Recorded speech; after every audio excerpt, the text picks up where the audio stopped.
ऐसे में किसी मरीज की हालत फिलहाल गंभीर नहीं है। जुकाम, खांसी, स्वाइन फ्लू के प्रमुख लक्षण जो हैं वो इन सभी में पाए गए हैं। और सेक्टर 39 जिला अस्पताल में सॉल्यूशन वार्ड, आइसोलेशन वार्ड में इन्हें रखा गया है। आईसीयू के 20 बेड भी रिजर्व किए गए हैं। जहां दिल्ली में स्वाइन फ्लू के 2600 केस अब तक के बताए जा रहे हैं। तो ऐसे में नोएडा में स्वाइन फ्लू के मामले लगातार बढ़ रहे हैं, जहां जिले में स्वाइन फ्लू के 40 नए मरीज मिले हैं, जिसके बाद कुल मरीजों की संख्या बढ़कर 180 हो गई है। राहत की बात यह है कि किसी भी मरीज की हालत फिलहाल गंभीर नहीं बताई जा रही है। जुकाम, खांसी, सांस लेने में तकलीफ, मामूली लक्षण जो होते हैं सर्दी खांसी के, वो जो है फिलहाल स्वाइन फ्लू के प्रमुख लक्षण बताए गए हैं और यही फिलहाल सब में पाए गए हैं। संदिग्ध मरीजों के टेस्ट कराए जा रहे हैं।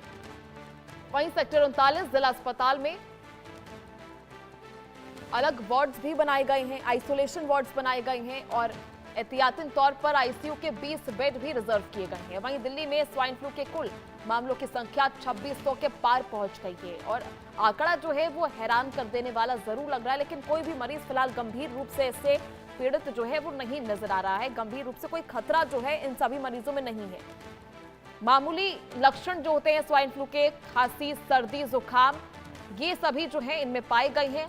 स्वाइन फ्लू के बढ़ते मामलों से लेकिन काफी ज्यादा चिंता जो है बढ़ी हुई है। दिल्ली की बात कर ले तो ये संख्या जो है 2600 के पार पहुंच चुकी है और ये आंकड़ा लगातार बढ़ रहा है। ऐसे में 40 नए मरीज जो हैं वो और लगातार संक्रमण का दर भी बढ़ रहा है। तो स्वाइन फ्लू के बढ़ते मामलों से पूरी तरह से दिल्ली एनसीआर क्षेत्र में अलर्ट मोड पे है।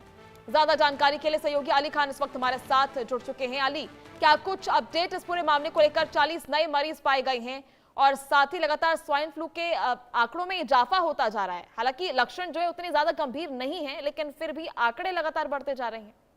बिल्कुल, स्वाइन फ्लू के मामलों में लगातार बढ़ोतरी देखने को मिली है। पिछले कई दिनों में करीबन 100 से ज़्यादा जो स्वाइन फ्लू के नए मरीज सामने आए हैं। अब स्वाइन फ्लू के मरीजों की अगर गौतम बुद्ध नगर जिले में बात करें तो 180 के आसपास अब संख्या पहुंच चुकी है। और जो नए 40 मरीज आज सुबह जो सीएमओ ने बताया कि नए 40 मरीज आइडेंटिफाई हुए हैं स्वाइन फ्लू के। अब उनका सबका आरटीपीसीआर टेस्ट किया जा रहा है। साथ साथ ही जो तमाम जो स्वाइन फ्लू के मरीज हैं उनमें जो माइल्ड लक्षण सब तमाम मिल रहे हैं, मतलब नॉर्मल खांसी, जुकाम, नाक बहना, आंखों से पानी आना, तब खांसी, ये तमाम लक्षण देखने को मिल रहे हैं। कोई बड़ा माइल्ड लक्षण नहीं है, कोई गंभीर बीमारी से कोई भी नहीं जूझ रहा है। तमाम जो मरीज हैं उनके लिए अलग आइसोलेशन वार्ड का भी इंतजाम किया गया है जिला अस्पताल में। साथ साथ 20 आईसीयू बेड का भी अलग से इंतजाम करके लिए उनके रिजर्व रखे गए हैं कि कोई पेशेंट अगर गंभीर रूप से बीमार होता है तो उसके लिए तमाम सुविधाओं का वहां पे इंतजाम किया गया है। साथ साथ ही जो वैक्सीन है 200 वैक्सीन को भी मंगा लिया गया है जिला अस्पताल में। अगर किसी को जरूरत होती है तो उसे वो वैक्सीन भी दी जाएगी। तो तमाम ऐसी चीजें जिनका इंतजाम जिला अस्पताल कर रहा है।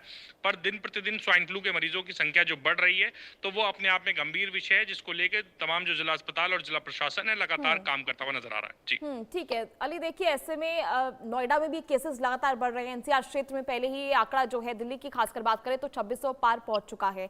और एक्सपर्ट्स का, डॉक्टर्स का क्या कुछ कहना है कि आखिर संक्रमण इतनी तेजी से फैल रहा है, क्या कुछ कारण है इसका कि आंकड़ा जो है लगातार बढ़ रहा है?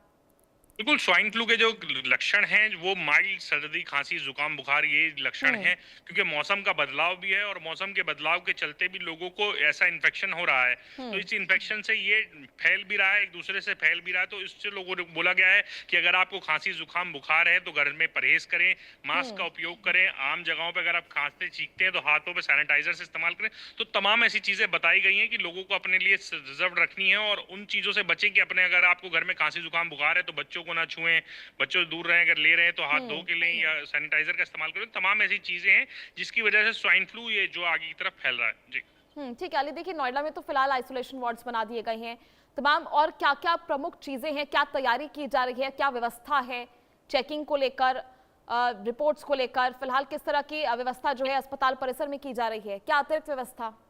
बिल्कुल, तमाम व्यवस्थाएं अस्पताल परिसर में की गई हैं। बिल्कुल एक आइसोलेशन अलग से वार्ड बनाया गया है जो सिर्फ स्वाइन फ्लू के मरीजों के लिए वार्ड बनाया गया है। साथ साथ ही उसके अलावा जो है 20 आईसीयू बेड्स का भी अलग से रिजर्व करे गए हैं। जिला अस्पताल में 20 आईसीयू बेड अलग से रिजर्व करे गए हैं जो सिर्फ स्वाइन फ्लू के पेशेंट्स के लिए होंगे। साथ साथ ही जो वैक्सीनेशन है 200 अलग से वैक्सीन मंगा के रखी गई हैं स्वाइन फ्लू के, जो आईसीयू में और वार्ड्स में अवेलेबल हैं, स्टोर्स में अलग अवेलेबल हैं। तो जो लोगों को जिन्हें जो गंभीर बीमारी से जूझेंगे उन्हें वैक्सीन देने की भी सुविधा जिला अस्पताल में रखी गई। साथ साथ ही RT-PCR टेस्ट की भी व्यवस्था की गई है और पूरे जिले भर में जितने भी अस्पताल हैं उनसे एक डेटाबेस भी कलेक्ट किया जा रहा है। जितने मरीज उनके यहाँ भी पहुंच रहे हैं उनका डेटाबेस भी कलेक्ट किया जा रहा है। उन्हें भी जो सुविधाएं मुहैया करानी है वो भी उनकी तरफ से तमाम मुहैया कराई जा रही है। ठीक है अली, देखिए ऐसे में आप पिछले दिनों जो है JP नड्डा ने भी इस पूरे सिनेरियो को लेकर समीक्षा की थी, इस पूरे हेल्थ सिनेरियो को लेकर उनके द्वारा समीक्षा की गई थी, सभी चीजों की व्यवस्था जो है जांची थी उन्होंने। पूरे NCR क्षेत्र की बात कर ले तो उसको लेकर उन्होंने अलग से एक बैठक की थी। तो ऐसे में क्या कुछ चीजें जो है आगे आने वाले समय में प्रशासन द्वारा की जा रही है वो भी देखने वाली बात होगी। चलिए बहुत बहुत शुक्रिया, आप नजर बनाए रखिए। अभी के लिए जुड़ने के लिए बहुत बहुत शुक्रिया।